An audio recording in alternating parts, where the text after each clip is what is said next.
ဆိုတဲ့ခံတရားမျိုးလင်းရဲ့မော်နေအချိန်ရှိတိုင်းပြောစရာတွေပဲတို့တွေ့ဖို့မလွယ်တော့နေ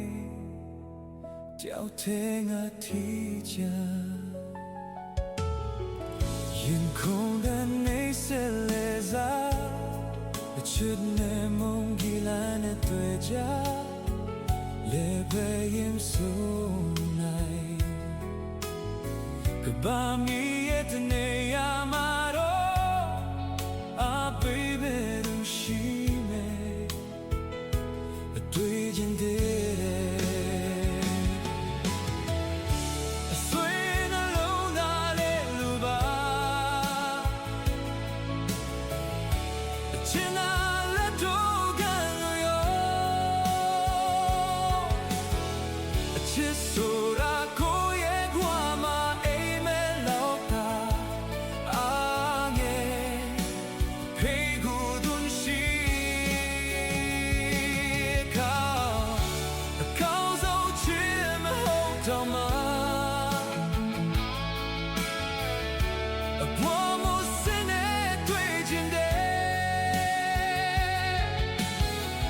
ကိုပေါ်မှာရဲ့နီးဆုံးလူတစ်စိမ်ပြကြမှာရှိ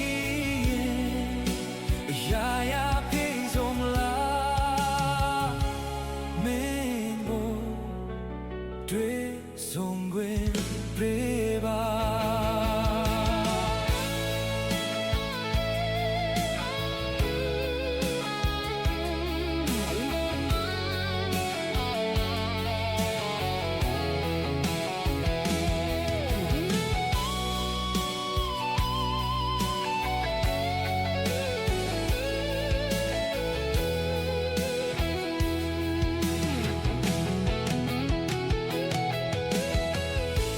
ဆိုတာအားနဲ့နေသမျှ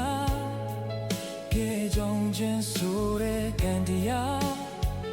မျောလေးရင်မော်နေကဘာမြေရဲ့နေရာမှာတော့အပိမဲ့လို့ရှိအောင်မယ်အကေးချင်သေးတယ်အဆွေနှလုံးသားနဲ့လူပါချင်တာလက်တို့ကန်လာရော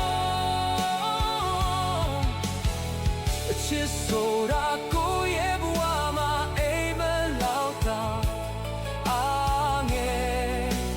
ဖေးကိုတော့မရှိအကောင်းဆုံးချစ်မဟုတ်တော့မှအပေါ်မစနဲ့တွေ့ချင်တယ်ရဲ့နီးဆုံးလူသူစိမ်များချာမှာရှိရဲ့ရာရာ